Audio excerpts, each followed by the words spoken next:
So, do you people of Toronto remember a few weeks ago there was this earthquake? I do remember, although I did not actually feel it. My coworker came out of her office and was like, there was an earthquake! And I was like, I didn't feel it! Pretty much, that's how it happened. So pretty disappointing. I decided, whatever, I'm going to write a story about it anyway. So that's what this story is about. Totally made up. I didn't feel the earthquake. I'm not pregnant with a gigantic octopus. This is just, you know, all a lie. But it's a pretty good story anyway. I'm just going to get down right to it and read it. Hopefully you have things to do, I have things to do. I have to go to a patio and drink some beer after this, so here we are. And inside me there was an enormous octopus. That's the title.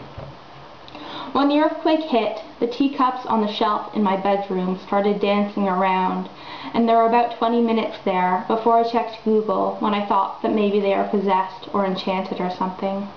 That night I had a dream I was pregnant with a gigantic octopus. I was the same size I am now, only I knew there was an enormous octopus, larger than a skyscraper, inside of me. I woke up and it was still dark out, and my legs were aching like they needed to move. Twitchy legs, like old men have. That's a thing, right?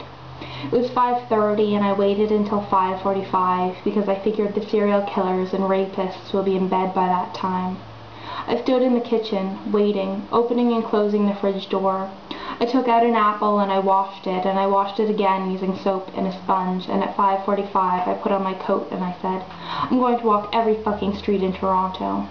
I said it aloud, and I might have woken my roommate up by saying it so loud. It was like the earthquake was still going on inside of my body, or maybe I really was pregnant with a gigantic octopus, only you couldn't tell from the outside. I walked east along Bloor and the sun rose like the city was drawing itself in, becoming three-dimensional again. At the used car dealership before Lansdowne, I thought it was raining, but when I looked up, it was just the foil fringe the owner had strung across the top of the parking lot, rattling in the wind. I kept a lookout for the Lansdowne rapist, because I don't think they ever actually caught that guy, and the further I walked, the more people came out of their apartments, like they were all coming to say good morning, even though I knew none of them actually cared that I existed, and I guess it was fair because I didn't care that they existed either. I got to Koreatown and the sun was right in my eyes like I was walking into it. There was a doll's foot on the sidewalk. I don't know where the rest of the doll went. The earthquake was still going on in my legs, and I could feel the octopus's tentacles brushing against the inside of my skin. At Spadina I walked south and started eating my apple. I started thinking about taking the Greyhound back from my parents' house the Sunday before, and how there had been a terrific thunderstorm. I had kept falling asleep, and every time I'd woken I had no idea what time it was. It had felt like we'd spent all night driving around and around the outside of Toronto.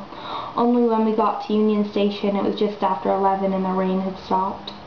I was in Kensington Market now, and it was the same kind of feeling as getting off the bus, but worse. I knew I'd walked the whole way there, but I couldn't piece together how it had happened. I thought maybe I'd always been in Kensington Market, looking into the window of a cheese store, and maybe I'd always had an earthquake in my legs, and maybe I'd always had a spectacular octopus in my chest, only I'd forgotten for a bit. I had to work in a few hours, so I took the streetcar home beside the 8 or 10 people with red eyes and travel mugs stuck to their faces. I looked out the window at the way people look when they are driving alone in their cars and don't realize that anyone is watching them.